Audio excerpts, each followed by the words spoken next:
आमच्या काल झालेल्या जिल्हा परिषद अध्यक्ष आणि उपाध्यक्षाच्या निवडीनंतर बरेच काही ज्यांना याच्यामध्ये यश आलं नाही त्यांनी पालकमंत्री असतील बरेच आमच्यावर आणि भाजपवर आरोप केले की आम्ही दंडेलशाही केली, लोकशाहीचा खूप झाला वगैरे वगैरे बरंच काही त्यांनी केलं. मला आपल्याला सर्वांना आणि आपल्या माध्यमातून जिल्ह्यातील सर्वच लोकांना म्हणाल की आम्ही भारतीय जनता पार्टीच्या वतीनं पूर्ण लोकशाही पाळून लोकशाही पद्धतीनं या निवडणुकीला सामोरं गेलो. आमचे काल जिल्हा परिषदमध्ये ज्या वेळेला सभागृहामध्ये आमचे सदस्य गेले त्यावेळेला आमचे भारतीय जनता पार्टीच्या बाजूनं 32 आमचे सदस्य होते. 32 सदस्य आमचे सभागृहामध्ये गेले. सर्वजण स्वतः गेले. त्यात कुणीही मी त्यांच्या मागं होतो का जयाभाऊ मागं होते का असं अजिबात नाही. सगळे त्यांचे ते गाडीतनं येऊन त्यांचे ते सगळे गेले. दुसरं म्हणजे जे आमच्या विचाराचे काही सदस्य खरं म्हणजे या समोरच्यांनी त्यांना गेले 5-7 दिवस दबावाखाली ठेवलं होतं. अशा आमच्या विचाराच्या या सदस्यांनी सभागृहात गेल्यानंतर भारतीय जनता पार्टीकडनं मतदान केलं. त्यांनी त्यांच्या पूर्ण विचारानं आणि पूर्ण येणं केलेलं आहे. त्याच्यामध्ये कुणालाही म्हणजे भीती घालण्याचा दबाव वगैरे आणि असा कुठलाही प्रकार भारतीय जनता पार्टी का आम्हा कुणाकडनंही केला गेलेला नाही. अजून एक विषय म्हणजे सारखं हे केलं जाते की आता पण आपण थोडं अनौपचारिक बोलत होतो की जी तक्रार सुद्धा किडनॅपिंगची जी काही दाखल झाली त्यामध्ये आमचा भाजपचा कुठलाही तक्रारदार नाही आहे. त्या सदस्यांच्या घरातल्यांनीच तक्रार दाखल केली मुलांनी स्वतः म्हणजे जे सदस्य होते त्यांच्या चिरंजीवांनीच तक्रार दाखल केली आहे आणि त्यांनीच नावं दिली आणि पोलिसांनी आलेल्या तक्रारीप्रमाणे कार्यवाही केली. ह्यात पोलिसांचं पण काय चुकलं किंवा पोलिसांनी मग असं समजायचं का की तक्रार आली तरी पोलिसांनी गप्पच बसायला पाहिजे होतं. पोलिसांना जे योग्य वाटलं आलेल्या तक्रारीनं आणि यानं निवडणुकीच्या यानं म्हणा किंवा निवडणूक आहे अशा पद्धतीनं जर कोणाला किडनॅप करून नेलं अशी तक्रार तर त्यांनी ती कार्यवाही केलेली. व मगाशी जे मी म्हणले की भारतीय जनता पार्टी अयशस्वी झाली, हरली की लोकशाही जिंकली आणि आम्ही भाजप जिंकली की मात्र आम्ही दंडेलशाही केली. हे बाकीचे झाले इतर पक्ष निवडून आले की भाजप म्हणजे ते मशीन चांगलं आणि भाजपचे सगळे निवडून आले की मग मात्र मशीन हे असं जो एक भाजपवर हे केला जातोय त्यामध्ये नाही. काल पूर्ण लोकशाही पद्धतीनं आणि जे जिल्ह्यातील ह्यांची अपेक्षा होती आज आमचे 27 सदस्य म्हणजे 28 ते यांच्या पण मंडळी त्या आमच्याच 28 आमचे सदस्य होते आणि जे मित्रपक्ष आमच्या बरोबर यायची ज्यांना इच्छा होती ते आमच्या बरोबर आले, आमच्या विचाराचे आले आणि 33 मतं आम्हाला मिळून आमच्या जिल्हा परिषद अध्यक्ष आणि उपाध्यक्ष आमचे निवडून आले. हे आजच्या याच्यातले आता ज्यांना त्यांची लोक सांभाळ झाली नाहीत किंवा ज्यांच्यावर त्यांच्याच सभासदांचा किंवा सदस्यांचा विश्वास नव्हता काय जे काय असेल तर त्यांनी बघा आम्ही काही त्याच्यामध्ये कुठेही जाऊन कोणालाही करून आलेलो नाही किंवा काही वेगळं आम्ही तिथं केलं नाही. मग दंडेलशाही आम्ही खून केला लोकशाहीचा वगैरे वगैरे हे साफ खोटे आरोप जिल्हा भाजपच्या सर्व आमच्या पदाधिकारी म्हणून आम्ही जिल्ह्यातले सगळे आमच्यावर केलं जातं. त्यात काही तथ्य नाही. पहिली गोष्ट जे काही मी परत सांगतो की पोलिसांची कार्यवाही जी झाली आहे ती पोलिसांनी आलेल्या गुन्ह्याच्या ह्याच्यावर कार्यवाही केलेली आहे. आम्ही काय पोलिसांचे कपडे घालून काय आम्ही जाऊन तिथं काय पकडापकडी किंवा त्यांची दांडकी घेऊन काय आम्ही तिथं जाऊन बसलो नव्हतो. पोलिसांनी हे केलेलं आहे. पोलिसांनी कार्यवाही केली. पोलिसांच्या कार्यवाहीमध्ये आता खरं म्हणजे ज्यांनी आता जे लोकप्रतिनिधी आहेत किंवा मंत्री आहेत जे आता आम्हालाही करतात त्यांनी पोलिसांच्या कार्यवाहीमध्ये म्हणजे खरं म्हणजे मग त्यांनी त्यात आडवं पडायला नाही पाहिजे होतं. पोलिसांनी काय असेल ते रितसर जे असेल कार्यवाही करून निर्णय घेतला असता. त्यांनी तरी पोलिसांची कार्यवाही गुन्हेगारांना लपवण्यासाठी किंवा त्यांना हे करण्यासाठी का पडावं? आम्ही हल्ला करायला किंवा आम्ही काय तिथं कुठं जाऊन हे केलं नाही. त्यांचं जे झालं ते पोलिसांच्या कार्यवाहीत त्यांचं जे झालेला विषय त्यामुळे त्याच्याशी आमचा भाजप म्हणून आमचा काहीच संबंध नाही. पोलिसांच्यावरती वरून दबाव होता आणि भाजपचे घरोघरी असलेले पोलीस वागलेत असं शंभरांनी असायचा आरोप आहे. तर असं कसं म्हणू शकतो आपण? आता वरून दबाव किंवा कुठून दबाव वगैरे कुठनं जाईल? आता ह्या गोष्टी बोलायला ठीक आहेत. आता ह्याला अर्थ काय ह्या बोलण्याला वरून दबावाला? तर तुम्ही शंभूराजे तर पालकमंत्री आहेत, जिल्ह्याचे प्रमुख आहेत. ते उलट दबाव असला तर त्यांचाच असला पाहिजे सगळ्यांवर. आम्ही तर काय आता मंत्री झालोय. मी काय जयाभाऊ आम्ही दोघं एकाच वेळेला मंत्री झालो.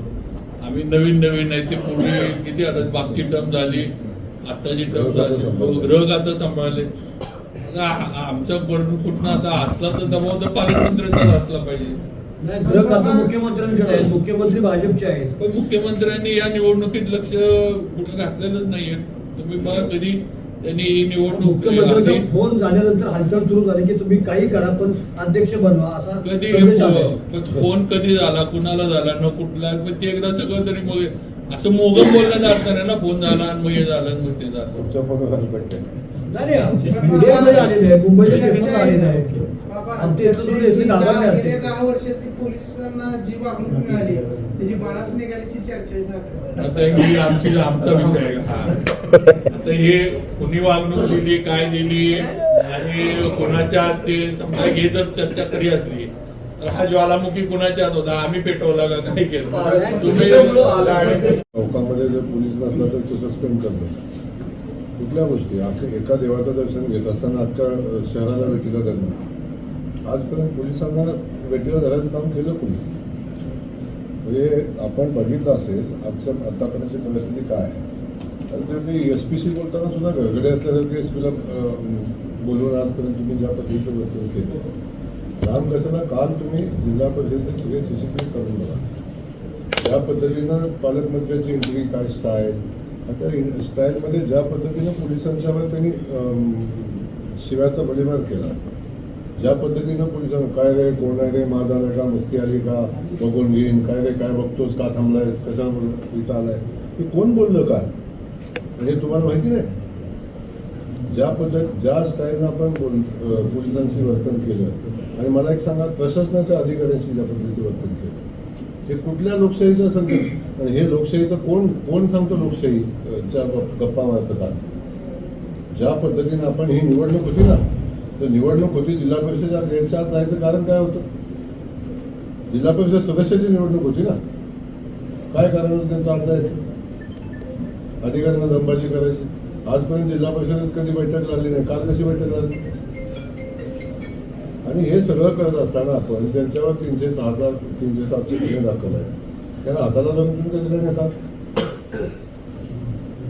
आणि आपण काल एवढं सगळं सांगत होतो की खोटा गुन्हा दाखल केला, खोटा गुन्हा दाखल केला, खोटा गुन्हा दाखल केला. माझा सवाल आहे, काल तुम्ही गुन्हा कुणी दाखल केलाय म्हणून का नाही सांगितलं? सगळं सांगितलं, गुन्हा दाखल केला. गुन्हा कुणी दाखल केला? गुन्हा दाखल केला जो सदस्य ज्या सदस्याच्या वडिलांना त्यांनी गेल्या 45 दिवसापासून डांबून ठेवले, तो राष्ट्रवादीचा सदस्य आहे. ज्यांनी गुन्हा दाखल केला तो राष्ट्रवादीचा पदाधिकारी आहे, तर नव्यानेच पक्षात घेतलाय त्यांनी आणि तो त्यांच्यासोबत त्यांनी गुन्हा दाखल केलाय. इथं भारतीय जनता पक्षाचा संबंध आला कुठं? का तुम्ही भारतीय जनता पक्षावर आरोप करताय? संबंध आला कुठं? तो तुमचा पक्षांतर्गत विषय आहे, पक्षामध्ये तुमचा चाललाय. आणि वडिलांचं अपहरण झालं, मुलगा सांगतो आम्ही म्हणून सांगितलं त्याचं अपहरण झालं म्हणून. त्यामुळे काल 3 वेळा दोन्ही मंत्री ठासून सांगत होतो लोकशाहीचा फोन केला, खोटे गुन्हे दाखल केले, खोटं हे केलं, खोटं ते केलं. कुणी केलं? तेव्हा पहिला विषय आहे की त्यांना दोघांनाही माझा सवाल आहे, तुम्ही कालपासून जे प्रेस घेताय तुम्ही गुन्हा कुणी दाखल केला हे का नाही सांगितलं? आणि एवढी लोकशाहीची पूजा करता तुम्ही, तर मग तुमच्या सदस्यांवर विश्वास नव्हता. 45 दिवसापासून का डांबून ठेवले होते? कशासाठी डांबून ठेवले होते? आणि त्याला गाडीत उतरताना सोडून हाताला धरून जातात, त्यांच्यावर दबाव नव्हता का? प्रेशर नव्हतं का? ही लोकशाही आहे का? मतदानाला माणूस जेव्हा जातो तेव्हा मतदान केंद्रापासून किती लांब थांबायचं असते? कुठं होतं 100 मीटर? कुठं होती लोकशाही? अख्ख्या जिल्हा परिषदेमध्ये पालकमंत्र्यांनी उच्छाद मांडला होता. पोलीस पासून अधिकाऱ्याच्या पासून सगळ्यांना जी शिवीगाळ ज्या पद्धतीने केली, अख्ख्या जिल्हा परिषदेमध्ये उच्छाद मांडला होता. ही निवडणूक आहे? अशा पद्धतीने निवडणूक होतात? तुम्ही यशवंतराव चव्हाण साहेबांचा विचार आम्हाला शिकवता. त्या यशवंतराव चव्हाण साहेबांच्या जिल्ह्यामध्ये या पद्धतीचा पालकमंत्री कसं काम करतो? आजपर्यंत आपण सगळ्या गोष्टी सांगताय की आम्ही हे केलं, भाजपने हे केलं, भाजपनं ते केलं. तुम्ही काय केलं? काय चाललंय पाटणमध्ये? काय चाललंय वाईट? हे कधीच आपण बघितलं पाहिजे ना. आणि या अशा प्रसंगात आम्ही अनेकदा गेलो, हे सगळं भोगलेलं आहे. पेरलं तर उगवतं. भाऊ तुम्ही बाबा मागणी करता नाही का पालकमंत्री बदलायची? काही झालं नाही आमचं. आम्हाला पालकमंत्री आवडतात, आम्हाला पालकमंत्री आवडतात. का अशाला बदला म्हणून सांगू? तेच पाहिजे. हो, काय चाललंय? नाही, तुम्ही ग्रामविकास मंत्री आहे, जिल्हा परिषद तुमच्या ताब्यात आहे, त्यामुळे तुम्ही प्रशासनाला हाताला धरून CCTV बी बंद करायला लावले असा आरोप आहे. त्याचा काय खुलासा अरे करतो? बाबांनो, जयकुमार गोरे जिल्हा परिषदेमध्ये आला, बरोबर ना? ग्रामविकास खात्याचा मंत्री होतो तर मीच पहिला रुबाब मारायला पाहिजे तिथे. हे जर सगळी माझ्या मागे परत केली असते ना. लोकशाही मार्गाने निवडणूक होते, आपण विसर करायची नाही ही परिस्थिती होती. आपण नाही जिल्हा परिषदेमध्ये गेलो. जिल्हा परिषदेचं मतदान आहे 11 वाजता. तुम्ही शिवला सांगून बैठक लावता 11 वाजता. लेखी पत्रकाने दिला सांगतो की बैठक घ्या 11 वाजता. कशी आहे बैठक होती? लोकशाहीची मूल्य जेव्हा तुम्ही सांगता तेव्हा लोकशाहीची मूल्य जपायची जबाबदारी आपली आहे. सातत्यानं ज्या पद्धतीचं त्यांचं काल जे सांगत होतं, लोकशाहीचा खून झाला, गाळा घोटला, हे झालं. एक विषय आहे की जर पोलिसांना त्यांनी त्यांची कारवाई करू दिली असती, जर त्या कारवाईत ते मध्ये आले नसते तर कदाचित त्या दोन्ही सदस्यांना मतदानही करता आलं असतं. जेव्हा तुम्ही राजकीय हस्तक्षेप करून त्यांच्यावर कारवाई चौकशी सुद्धा करून द्या, केस झाली का नाही झाली हे सुद्धा बघू देत नाही तुम्ही त्यांना. त्या पोलिसांना हात लावायचा नाही आरोप. ही कुठली पद्धत? या छोट्या छोट्या गोष्टी होत्या. आपण त्या कारवाईत हस्तक्षेप केला नसता, कदाचित मतदान पण केलं असतं त्या सदस्यांनी. पण ज्या पद्धतीचा राजकीय हस्तक्षेप त्या ठिकाणी झाला, आणि अगदी मी म्हणतो 2 सदस्य आले त्यांनी मतदान केलं, तरी काय जिंकत होते का ते? 33 होते. आम्हाला 33 मतं पडली की 2+ करा, 3 आणि 2 32 झाली.